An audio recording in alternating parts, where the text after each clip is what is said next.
Naomi wept as the sun set over the fields of Moab, her heart heavy with sorrow.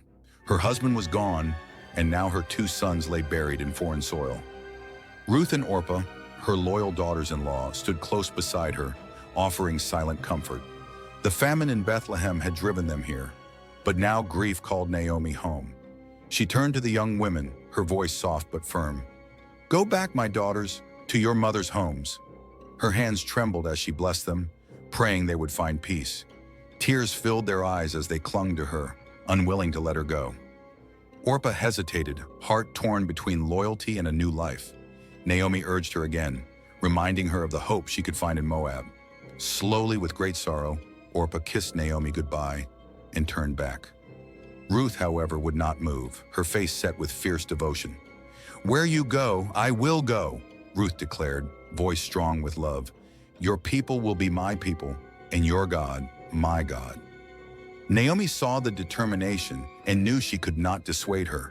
Together, the two women set out toward Bethlehem, alone but bound by love.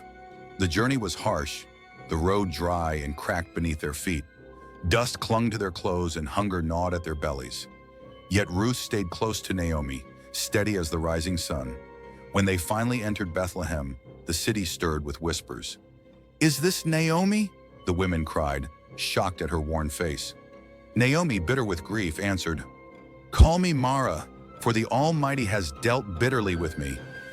Ruth remained silent but strong beside her, a living vow. New beginnings would not come easily, but hope flickered quietly. It was the beginning of the barley harvest, and Ruth saw a chance. She asked Naomi's blessing to go glean in the fields, gathering leftover grain. Naomi agreed, and Ruth set out early with courage in her heart. She found herself in the fields of Boaz, a kind and wealthy man. Boaz noticed Ruth immediately, hearing of her loyalty to Naomi. He spoke gently to her, promising protection and provision. Gratefully, Ruth gleaned under Boaz's care, gathering more than she had hoped. That night, Ruth brought Naomi food and grain, and the older woman marveled. "Blessed be the man who took notice of you," Naomi cried joyfully. Ruth told her it was Boaz, a relative of Elimelech, Naomi's late husband. Hope warmed Naomi's heart for the first time in many moons. She explained the custom of the kinsman redeemer who could rescue them. Ruth listened carefully, understanding that destiny might be unfolding. Days turned into weeks as Ruth gleaned faithfully, catching Boaz's kind eyes. The bond between them grew slowly, built on respect and kindness.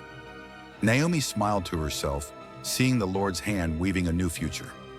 One evening, Naomi gave Ruth careful instructions, whispering wisdom into her ear. Ruth was to visit the threshing floor and quietly approach Boaz. She would uncover his feet and lie down, a humble act of request.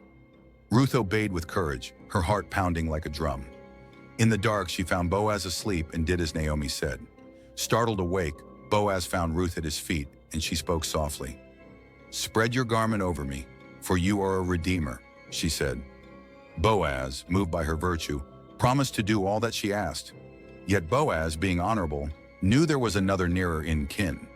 He vowed to settle the matter openly and do right by Ruth and Naomi. The next morning, he met with the elders and the nearer redeemer. In front of witnesses, Boaz offered him the right to redeem Ruth. The man declined, unwilling to endanger his own inheritance. Thus Boaz claimed Ruth joyfully, purchasing the field and pledging his vow. Ruth's loyalty and humility had found favor in the eyes of the worthy. Naomi, hearing the news, praised God with tears streaming down her face. Boaz and Ruth were married amidst great celebration and blessing. Their union was honored by all of Bethlehem, a tale of redemption. Soon the Lord blessed Ruth with the gift of a son. Naomi cradled the child, Obed, with joy brighter than the sun. Her arms, once empty, were now full of hope and life again. The women of Bethlehem rejoiced, saying, "Naomi has a son." Through Ruth's steadfast love, Naomi's story was rewritten with grace, and Obed would become the grandfather of King David, the shepherd king. Thus ends the story of Ruth, Naomi, Boaz, and Orpah's choice. A tale of grief transformed by faith, loyalty, and divine provision.